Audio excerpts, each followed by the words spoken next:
a eu déjà l'occasion ici de parler de science-fiction. Mais on n'a pas encore eu l'occasion de parler de science-fiction adaptée d'un comics. Et en plus ici, cette science-fiction, adaptée d'un comics, vient d'une firme que l'on connaît quasiment tous, je pense. Pourtant, la science-fiction super-héroïque, aujourd'hui, cela fait un carton. Tout le monde adore, en achète, en redemande encore et encore, et cela rencontre le succès sans que forcément il y ait une véritable attente de la part des spectateurs. Mais franchement, dans le genre, cela a mis du temps à revenir à la mode, car il fut un temps, pas si lointain que cela, où la science-fiction était plutôt un objet passé de mode. Mais heureusement, des sagas comme Star Trek ou encore des séries comme Doctor Who ont su redonner à ce genre, lointain et difficile à remettre au goût du jour pour certains, de nombreuses et nouvelles lettres de noblesse, qui encore aujourd'hui permettent à de nombreux auteurs de ne pas avoir peur de se frotter à ce genre, qui reste tout de même l'un de ceux offrant le plus de liberté aux créateurs audiovisuels qui voudraient le porter à l'écran, que ce soit sur le petit comme sur le grand d'ailleurs. Et une saga a une place toute particulière avec le genre, une place qui est à la fois représentative de l'Hollywood de l'époque, ainsi que du genre de la science-fiction au sein du cinéma américain. Une saga née à la fin des années 90 qui rencontra quasiment tout de suite le succès, et qui restera jusqu'à son 4e volet aujourd'hui entre les mains d'un seul auteur, ayant cherché le plus possible à y apporter une patte tout autant graphique que comique, qui fera la renommée de celle-ci, et qui l'imposera surtout comme un univers aussi loufoque que totalement justifié pour un moment de 7e art purement et simplement jouissif. Certes, il est évident que le tout a vieilli, certes, par certains aspects, l'ensemble ne tient plus aussi bien la route qu'à une époque, mais pour autant, il est également indéniable qu'au cœur du cinéma américain, au cœur d'une production super-héroïque qui a tendance à préférer la démesure à la sobriété, la saga Men in Black reste sans le moindre doute à ce jour l'un des objets filmiques de science-fiction, d'action et de comédie les plus équilibrés du 7e art américain. Une saga qui semble prendre un tout nouveau tournant aujourd'hui avec son nouveau long métrage, mais il faut dire que dès le premier volet, il y avait une ambition claire. Sorti donc en 1997, le premier film de Barry Sonnenfeld reste une petite claque dans son genre, à la fois objet de science-fiction très simple, en même temps qu'une œuvre affichant tout de même une envie claire, celle de faire de la science-fiction comique et un buddy movie par la même. Et il faut bien avouer que le metteur en scène américain en a surpris plus d'un lorsque le long métrage a écumé les salles. Il en reste aujourd'hui avant tout un excellent film comique, une œuvre d'action parvenant à être directe et à afficher par la même une ambition claire, celle de construire tout un univers avant de vouloir simplement mettre en place un ensemble de codes et de personnages pour faire en sorte que le spectateur s'attache au héros, mais également à cet ensemble cinématographique bourré de références, constamment en train d'évoluer et imposant un style qui sonnait comme du jamais vu à sa sortie.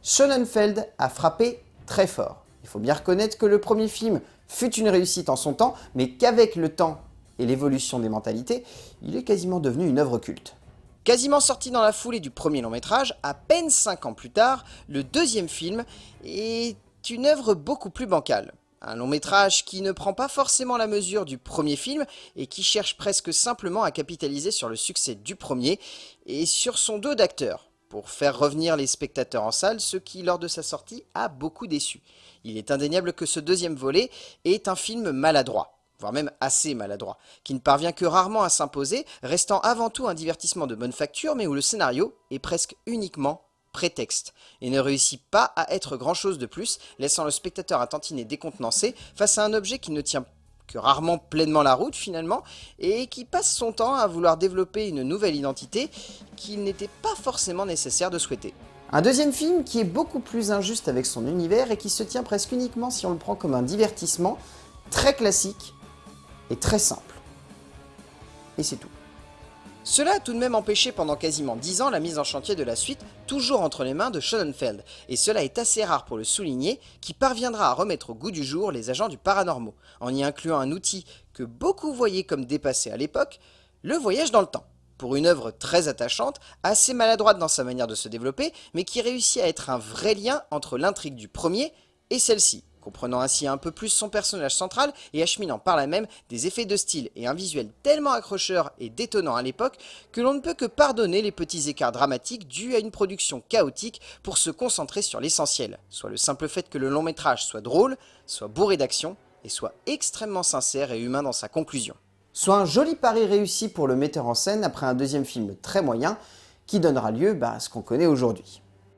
En 3 films, Sonnenfeld a tout de même réussi à créer un joli univers de cinéma. Un univers certes bancal, se tenant presque uniquement sur 2 films plutôt que sur 3, Mais tout de même, il a réussi à créer quelque chose à une époque où les comic books étaient presque considérés comme une sous-culture, presque underground, et je pense franchement que sans lui, on aurait pu ne jamais voir une saga comme le MCU se mettre en place. Il est indéniable que tout ne se tient pas, que par moments, cet ensemble cinématographique sonne comme des one-shots qui n'arrivent pas forcément à se tenir les uns après les autres. Mais tout de même, il faut bien avouer que dans le genre, il y a peu d'exemples de cette trempe. Pour moi, Sonnenfeld a su saisir ce qu'il y avait besoin de montrer dans ce laps de temps. Et même si au fond, on peut y trouver des choses à en redire, cela reste une excellente saga de cinéma. Une saga qui sait prendre conscience de ses faiblesses pour se créer de nouvelles forces et aller de l'avant. Et surtout, même si on peut voir dans le deuxième film un divertissement très réduit, si on regarde le tout, il y a vraiment une trilogie qui se tient. Avec un premier volet qui réussit à être avant tout divertissant, et par la suite de ces événements, Sonnenfeld a su construire tout un univers qui se tient, avec des personnages attachants et des seconds couteaux de génie, faisant du premier long métrage une réussite totale de bout en bout, c'est indéniable. De son côté, dans le deuxième film, on ressent un peu le syndrome « les valeurs de la famille Addams » pour Sonnenfeld, soit une suite qui se tient vaguement, mais qui n'arrive pas à comprendre qu'elle est une suite, donc un enchaînement dramatique qui se doit d'être logique. Et c'est peut-être en cela qu'elle fait des fois cette trilogie, et qu'elle ne sonne pas comme étant dans le même univers que les deux volets qui l'entourent. A contrario donc du 3, qui choisit alors de mettre en place cette fameuse technique du voyage dans le temps, pour développer tout un ensemble d'éléments et de petites choses dramatiques qui font plaisir aux spectateurs, et qui jouent en plus de manière très belle et presque émouvante, avec la base de son premier long métrage, rééquilibrant ainsi un peu le tout qui se met en place devant nous. Faisant que même si au milieu, il y a un objet un petit peu bancal et foutraque,